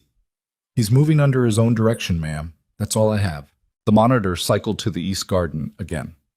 Empty now. The lawn cleared, the lights blazing on grass that showed her things she looked at and then looked away from. It cycled to the front drive, then to the rear, then to a camera she hadn't seen before, positioned at the interior of the house somewhere. A corridor on what looked like the ground floor, with emergency lighting giving everything a flat white quality that made it look like a stage. Lucian was in that corridor. She recognized him before she fully saw his face, the set of his shoulders, the way he moved, the particular economy of it. He had a weapon in his right hand and he was moving toward the far end of the corridor where a door stood open at an angle that suggested it had been forced. 2 men she didn't recognize were behind him, close. Then a figure came through the forced door. She watched what happened in the corridor on a grainy monitor from 2 floors below, and she held the phone and she did not breathe through most of it. The confrontation was fast and specific, and nothing like the violence in films she'd seen. It was functional and close and decided by increments rather than choreography. Lucien took something across the left shoulder that sent him sideways into the wall, and she made a sound she hadn't intended to make, and the man on the phone said, Miss Mercer, and she said, I'm here, without taking her eyes off the monitor. Lucian did not go down. He came off the wall, and the thing that followed was not long and it was not uncertain. And when it was over, the figure who had come through the door was on the floor and Lucien was standing, and there was dark on his left side that she could see even through the poor camera quality, and she knew what color it was. He's hurt, she said. Our medical team is on standby. He's hurt, she said again, as if saying it twice would make the information go somewhere useful. The sounds from above had changed, less concentrated, more intermittent. The phone in her hand was relaying fragments she tried to assemble into a picture. Perimeter secure. North wing clear. 2 Moretti team members in custody. The rest either down or in retreat, the estate's response having been faster and harder than the Morettis had apparently planned for. Celeste's information about the security pattern outdated by the adjustments Lucien had been making since she'd arrived. She stood in the basement room with the phone at her ear, and her heart still running at a pace that was not sustainable, and watched the monitor cycle through cameras showing her an estate in the aftermath of something violent and decisive, and she waited. The knock came 40 minutes later. 1 knock, then, Anchor. She opened the door. He was standing in the corridor with Marcus 1 step behind him, and the dark on his left side was what she'd thought it was. His shirt saturated from the shoulder down, the color almost black in the low light of the basement corridor. His face was the same, controlled, focused, direct. But there was something underneath it that hadn't been there before, something that the evening had taken the last layer of management off of. She looked at the wound. How bad? It went through. His voice was level. Clean exit. Sasha is upstairs. You need to be upstairs then. I needed to come here first. She looked at him. He was looking at her with the same focused attention he always gave her. But the injury had done something. It had removed whatever buffer remained between the attention and whatever it was expressing, and what she saw now, looking at him in the basement corridor with his blood on his shirt and his left arm not moving the way it should, was not the controlled professional regard of a man assessing a situation. It was something much simpler and much more exposed, and she had not been prepared for the effect of seeing it, and she was too exhausted and too raw to build a wall against it fast enough. They're gone, he said. The estate is secure. He stopped. Something moved across his face. You're safe. You're bleeding through your shirt, she said. I know. Lucian. She said his name the same way she always said it when she needed him to stop managing the situation and inhabit it. Go upstairs and let the doctor look at you. He looked at her for a moment more. Then he said very quietly, something she hadn't expected, and that landed differently than anything else he'd said in 2 weeks. I was afraid I wouldn't get here in time. The basement corridor was very still. I know what I did to bring you here, he said. I know what I took from you. And when I was in that corridor, I was not thinking about the bloodline or the heirs or any of the things that I told myself this was about. He held her gaze. I was thinking about you. She didn't speak. That's all I wanted to say. He stepped back. Come upstairs. She followed him up the stairwell and through the kitchen and into the main body of the house. And around them the estate was reorganizing itself. Staff moving through corridors, security personnel sealing points of entry. The quiet, efficient machinery of a household absorbing what had happened and beginning to process it. She walked behind Lucian and watched him move. The slight accommodation in his gait for the shoulder, the way Marcus stayed half a step to his left, ready to catch weight that Lucian would never consciously concede, and she thought about what he'd said in the corridor. I was thinking about you. Not the children, not the bloodline. Her. She was not naive enough to build everything on 4 words from a man she'd known 2 weeks who had also imprisoned her and had people with guns intercept her at a medical appointment. She was not going to let the fear and the adrenaline and the compressed intimacy of 2 weeks inside his walls do the work that real time and real choice were supposed to do. But she filed it. She filed it in the part of her that had been keeping score of every true thing he'd said, every unmanaged moment, every place where the architecture of his control had cracked slightly and shown her what lived behind it. She filed it alongside the photograph she'd seen on Celeste's table, 2 children squinting into summer light, and the way he'd said my mother with that careful flatness, and the fact that he knocked before entering her rooms even when he didn't have to. Dr. Keene was in the main hall and she moved to Lucian with the directness of a woman who had patched up damage in this house before. And Vivian stopped at the base of the stairs and watched her begin to assess the wound with efficient hands, and Lucian bore it with the slightly reluctant compliance of a man who considered medical attention an imposition.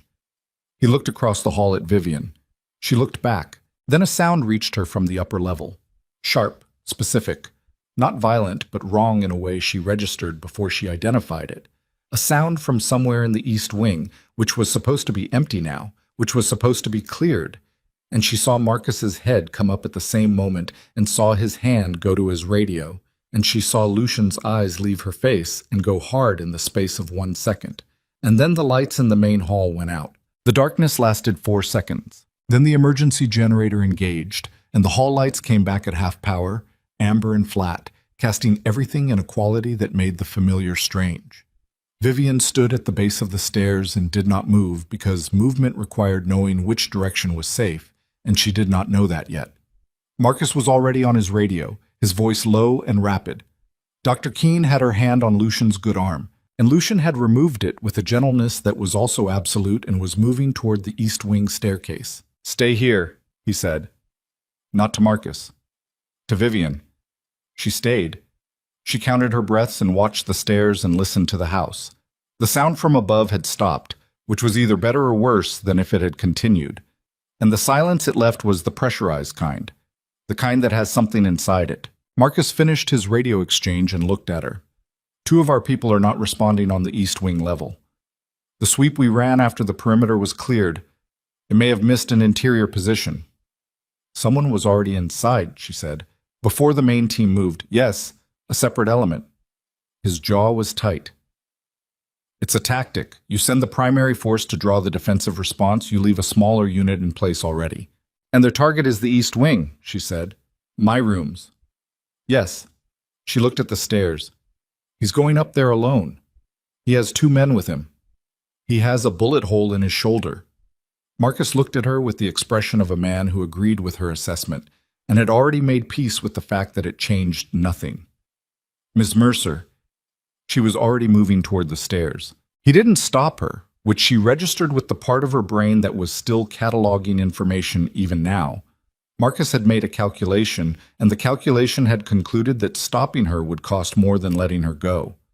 She took the stairs fast, one hand on the rail, and at the top she turned toward the East Wing and the corridor that she had walked every day for 2 weeks, and that looked different now under the emergency lighting.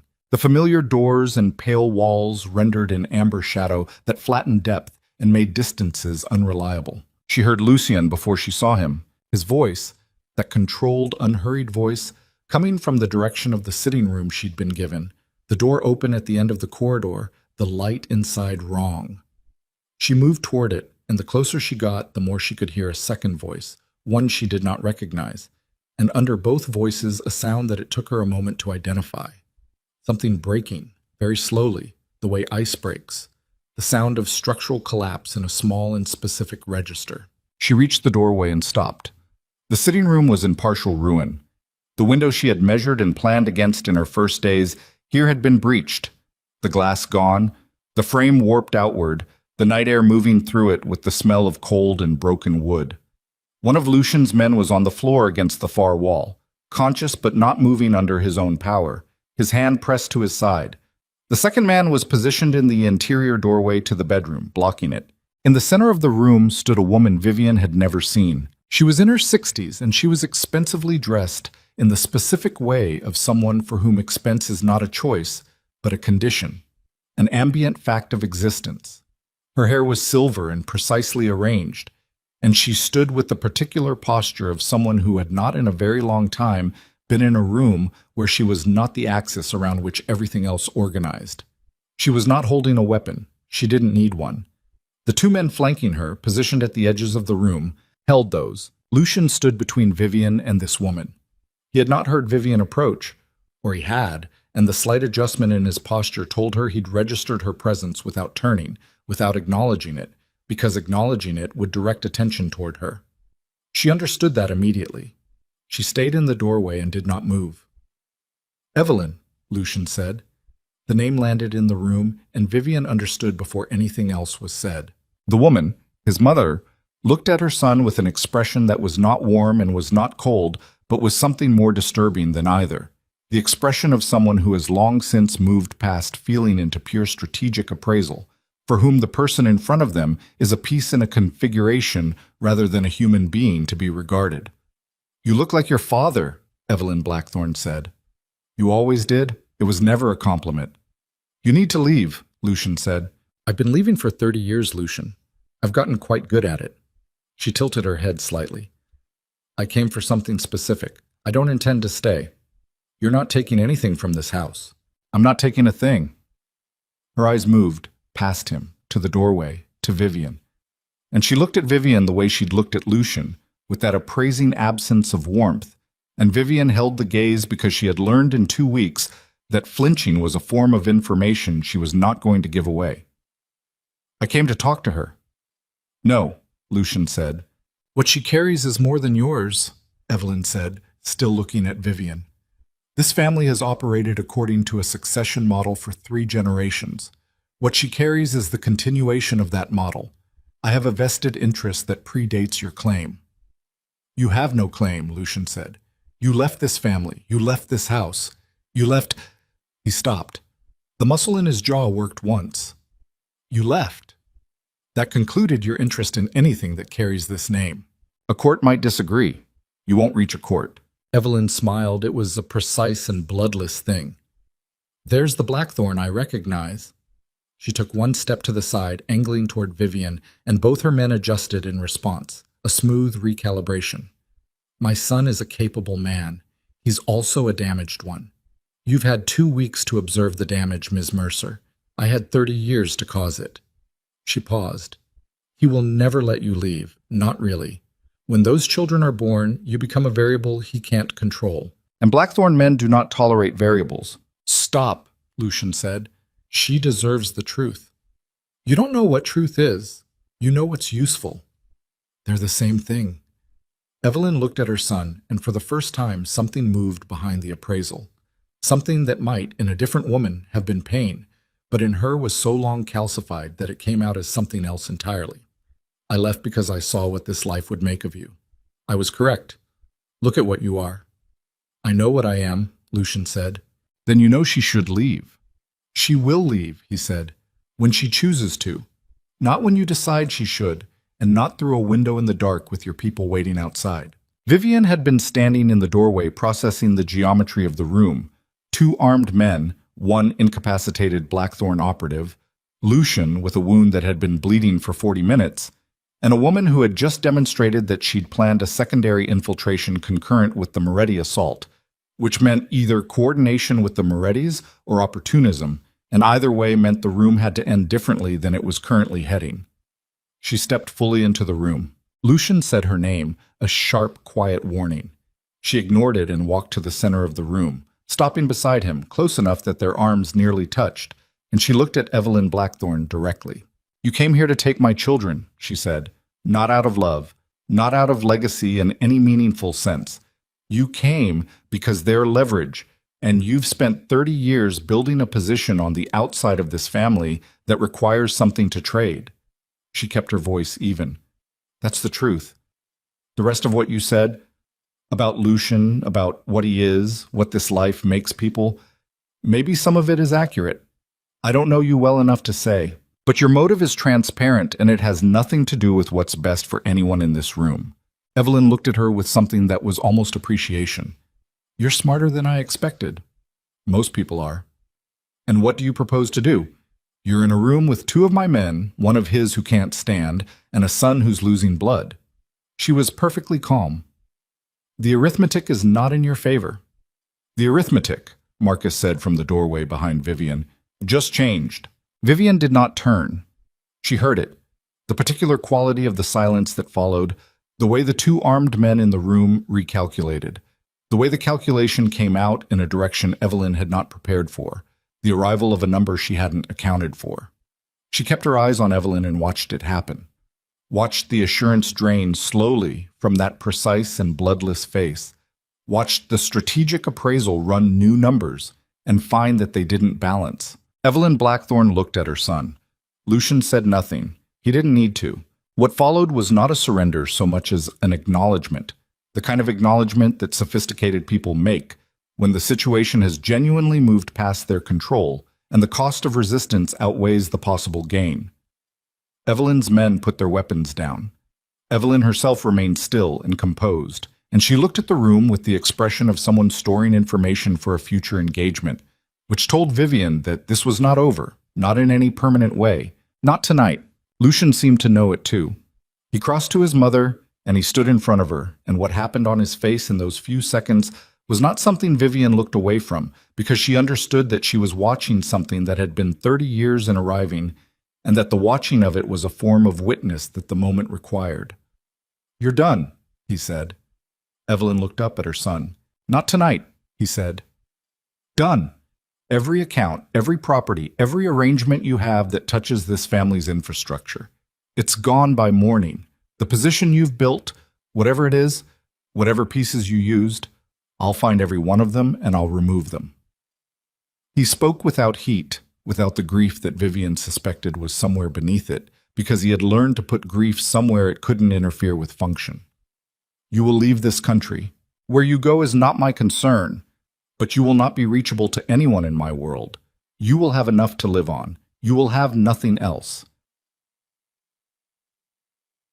Lucian, I'm not angry, he said, which was so clearly partially true that the partial untruth of it was its own kind of statement. I stopped being angry about you a long time ago. What I am is finished. That's different. He stepped back. Marcus will take you out. She looked at him for a moment. This woman who had left a 6-year-old waiting for 4 years and had returned now with flanking men and a plan to take what his life had built. She looked at him, and something moved across her face that Vivian could not fully name, something that in a different life, with different architecture, might have been the beginning of remorse. But it was too late, and she was too far built in another direction, and so it came out as nothing, or nothing that translated into action, and she let Marcus's men take her arms, and she walked out of the east wing and out of the house. The room was very quiet after. Dr. Keene appeared at the doorway approximately 90 seconds later because she had been behind Marcus, and she came in with her bag and went directly to the man on the floor. And then she looked at Lucian with the expression of someone who has told a person to rest and watched them do the opposite. "Sit down," she said to him. He sat on the edge of the chair near the broken window. The night air moved through the gap, and the emergency lighting gave everything that amber flatness. And he sat with his hands on his knees and let Dr. Keene begin to work on the shoulder wound with the resigned compliance of a man who has run out of immediate crises to manage and must now tolerate being cared for. Vivian sat on the floor. Not the chair, not the cot in the adjoining room. The floor, her back against the wall, her legs out in front of her, because the floor was the most honest surface available, and she had been performing composure for approximately 4 hours, and she was done performing. She sat on the floor and she breathed, and the 3 lives inside her were still there, still present, their existence not interrupted by any of the night's events, which was both the most ordinary and the most extraordinary thing she could think of. Lucian looked at her from the chair. She looked back at him. Neither of them spoke for a while, and the silence was not uncomfortable. It was the silence of 2 people who have been through a common experience that has changed the proportion of things, and who are in the process of recalibrating what is large and what is small. "Your mother," she said finally. "Yes." She organized that separately from the Morettis. Opportunism. She's always been. She watches situations and she moves when the moment opens. He paused. She and Aldo Moretti were likely in contact but separately. She would never fully partner with the Morettis. Too much professional pride. She wanted the children for leverage. She wants a seat back at this table, has for years. The children are the most direct path back to relevance. He looked at his hands. She's not capable of wanting them for any other reason. I've known that for a long time. Is she actually gone? Vivian asked. The exile. Will it hold? I'll make it hold. He said it quietly, without the performance of certainty, just the flat statement of a man describing work he intends to do. She looked at him, at the dressed wound on his shoulder, the lines of exhaustion in his face, the hands on his knees. The same posture she used, she realized, the palms down grounding gesture, and she didn't know what to do with the recognition of that shared habit. I need to tell you something, she said. He waited. When the lights went out, she said, and I came upstairs, I didn't come because I thought I could help. I don't have training, I'm not equipped for any of what happened tonight in any practical sense. She kept her eyes on him. I came because I couldn't stay downstairs. I couldn't be in that room not knowing what was happening to you. She paused. I want you to know that I'm aware of what that means and what it doesn't mean. I'm not saying it's resolved. 2 weeks is not enough time to resolve what you did to bring me here. The way this started is not something that disappears because the ending changed, right? Bushin. He nodded. He was listening the way he always listened, completely, without interrupting, without preparing his response while she was still speaking. But I'm also not going to pretend it doesn't mean something, she said, that I was upstairs, that I couldn't stay away. He was quiet for a moment. Then he said, the morning after the wedding, I told myself I would find you, I didn't plan any of this. I told myself I'd find you and I'd tell you that I'd spent 6 hours at a table with someone I hadn't expected, and I wanted to know if she'd have dinner with me. He looked at the floor briefly. Then I found out about the pregnancy and I made the worst decision I've made in a long time, because I was afraid of losing something before I understood what it was. He looked up at her. I know what it is now. She held his gaze. I'm going to do something I've never done, he said. I'm going to ask you what you want, not what the situation requires, not what's safest or most defensible or strategically sound. He held her gaze steadily. What do you want? She thought about the studio apartment, the $11.40, the debt collector at 6:53 in the morning, the woman she'd been walking into that clinic, the particular loneliness of her, the gray sweater and the tight hair and the crackers for breakfast, the version of herself that had been drowning so gradually she hadn't noticed how far above her head the water was. She thought about 3 heartbeats on a grainy screen. She thought about a man in a corridor saying, I was thinking about you, with blood on his shirt, and the admission costing him something visible. I want to stay, she said, not because I don't have anywhere else to go. I want you to hear the difference, not because you've made it impossible to leave, because I want to. She let the words settle. But I need it to be a choice, an actual choice, which means if I decide to leave tomorrow or next week or after they're born, the door is open. He said, without hesitation, the door is open. And the monitoring, done. And the, whatever you need removed, I'll remove it. He held her gaze. I'm asking you to stay, Vivian. I'm not requiring it. I know the difference. I should have known it from the beginning. She looked at him for a long moment. Then she said, okay. Just that. Okay. The smallest word for the largest thing, which was how the largest things usually went. Dr. Keene finished with Lucian's shoulder and told him he needed to sleep, and told Vivian her blood pressure needed to be checked in the morning, and told them both, with the weary authority of a woman who had been managing the health of complicated people in complicated situations for a long time, that the rest of it could wait until daylight. They listened to her. For once, they both simply listened. The months that followed were not simple. Nothing that had been broken was repaired quickly, and Vivian had no illusions about the speed of trust or the clean resolution of complicated things. There were arguments, real ones, in which she said what she meant, and he learned, with visible effort, to stay in the room when things became difficult, rather than retreat into the managed distance that was his default. There were nights when she lay awake and thought about the woman she'd been and the life that had been miserable and small and entirely hers, and felt the pull of it, not because she wanted it back, but because it had been simple in the way that difficult lives are simple. She had known what she was surviving. This was harder to name. This required more. He gave her the financial independence he'd promised. Accounts in her name, the resources to leave if she chose to, because the offer meant nothing if it required asking for it. She called Danny, finally, in a real conversation that lasted 2 hours and involved more crying than either of them had done in years. And Danny said, I knew something was wrong, and Vivian said, I know. And neither of them said the rest because the rest was too large for a phone call. Danny came to visit in the 5th month. She stood in the entrance hall of the estate and looked at the high ceilings and the pale stone and the staff moving at the periphery, and then she looked at Lucian, who had come out to meet her because Vivian had told him it mattered, and he extended his hand and said, Your sister speaks about you constantly, which was not a performed warmth. It was simply true.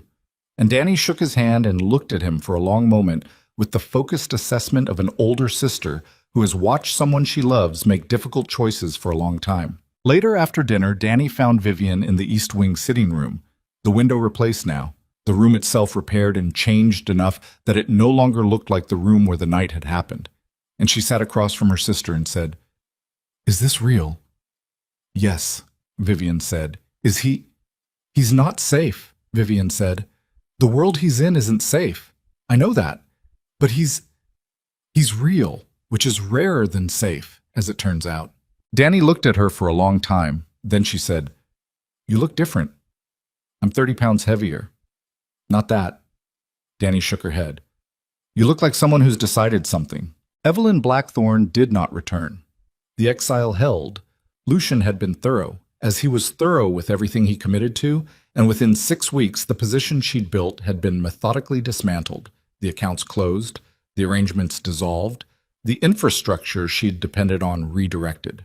She was in Europe, then South America, a woman of means with no means of leverage, and Lucian did not speak of her after the first month, and Vivian did not ask, and the silence around her name was not unprocessed grief, but something closer to a decision made and accepted.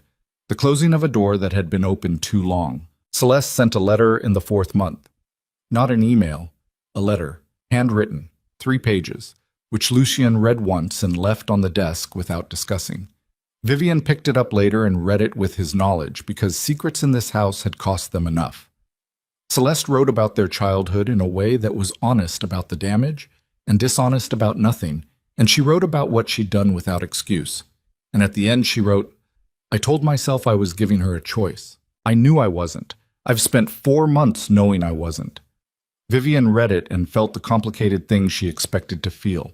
Not forgiveness, because that was still too far, but the beginning of the long road toward it, which was its own kind of progress. She wrote back, 3 sentences. "I read it. I understand more than I did. Give it time." She didn't know if it was enough. She sent it anyway because leaving things entirely closed was not something she was willing to do with her own hands. The labor came 6 weeks early. It came in the night, which was when the significant things seemed to happen in this house. And it came fast, and then very slowly, and then fast again in the way of complicated deliveries. And Vivian was in the medical suite that Dr. Keene had established in the estate's south wing.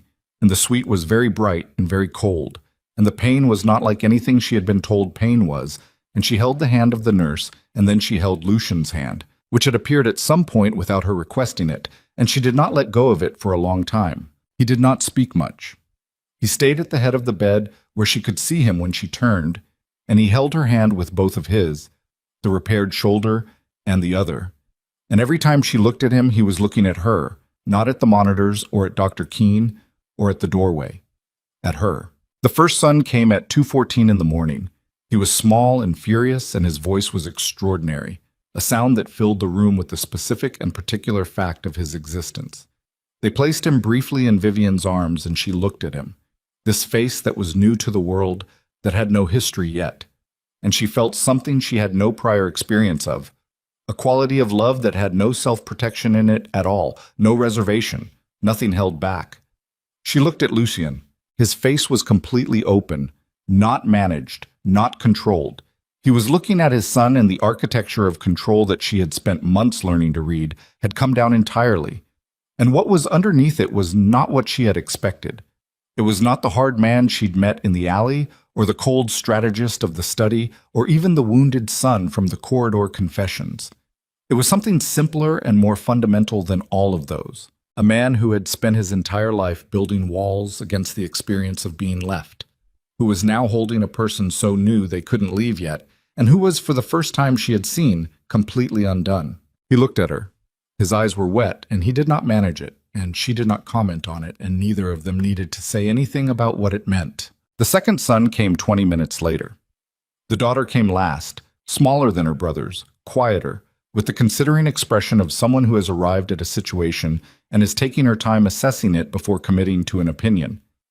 Vivian laughed when she saw that expression, actually laughed, through the exhaustion and the pain and the bright lights of the suite, because she recognized it, because she'd been making that face her whole life. Lucian held each of them in turn. He held them with the particular focused attention he gave to everything that mattered, and he held them as if he understood that this was not a thing to be managed, but a thing to be present for. And he held them long enough to learn the weight of each one separately, the distinct and individual fact of each person. When it was over and the room had quieted and the 3 infants had been settled in the warming beds nearby, and Vivian was resting against the raised mattress, with the particular bone-deep exhaustion of someone who has moved a mountain with their body, Lucian sat beside her bed in the chair that had been placed there at some point in the night, and he held her hand, and he did not try to fill the quiet. After a while she said, 3. 3, he said. We made 3 people. He looked at the warming beds where 3 small lives were breathing in the careful way of the newly born. We did. She turned her head to look at him. Ask me again, she said. He looked at her. What you asked me, she said. The night your mother left. Ask me again. He was quiet for a moment. He understood what she was doing. She was making it clean, making it a real question asked under real conditions, not the night's adrenaline and wreckage, but this. This room, this morning, these three people breathing nearby. "What do you want?" he said. She held his gaze in the quiet and early light of the room. She thought about the studio apartment, the crackers, the gas station bathroom, and the 2 lines in the parking lot at 2 in the morning. She thought about $11.40 and the particular gray of that morning, the sweater, the tight hair. She thought about everything that the woman she'd been before all of this would have said if someone had told her where she'd be in a year. Then she thought about what she actually was, not what circumstance had made her, what she had made herself in the middle of all of it. The fight, the anger, the refusal to be managed, the choice to come upstairs when she should have stayed below, the 3 words sent to a sister she barely knew yet who wrote 3 honest pages. "This," she said, "I want this." He brought her hand to his mouth and held it there for a moment, and she felt the warmth of it, and the room was quiet. And outside the windows, the morning was coming in gray and then gold over the estate's old trees, and the 3 new people in the warming beds breathed their careful New World breaths. And the story that had started in a gas station parking lot at 2 in the morning and had passed through terror and betrayal and violence, and the slow, necessary work of 2 damaged people learning each other's real shape, that story settled finally into something that was not an ending so much as a beginning that had been hard-won enough to last. He proposed 3 months later in the garden with no performance and no grandeur. He simply asked, quietly, on an ordinary afternoon, and she said yes before he'd finished the sentence, not because she hadn't considered it, but because she had considered it every day for 3 months, and the answer had never changed. They were married in the estate's south garden in early autumn. Small, no audience beyond the people who had earned the right to be there, and Danny stood beside her sister and cried without apology, and Vivian held her hand and did not cry until the moment he looked at her. And then she did, and she didn't manage it, and she didn't try. The life they built was not safe. The world did not become simple because they had chosen each other inside it. There were costs to the name he carried, and risks that did not disappear, and complications that required more from both of them than easy things require. But they were, both of them, people who had been shaped by difficulty into something that could hold weight without breaking, and they held it together, which made all the difference. The children grew. They were loud and particular and entirely themselves from the very beginning, which was perhaps the truest thing their parents gave them. The example of 2 people who had arrived at themselves the hard way and were no longer pretending to be anyone else. And in the house with the old trees and the stone walls and the history of difficult things, there was finally the thing that neither of them had believed they would have: a family that stayed. Not because it was required, because it was chosen. Every single day, chosen again. That was enough. That was everything.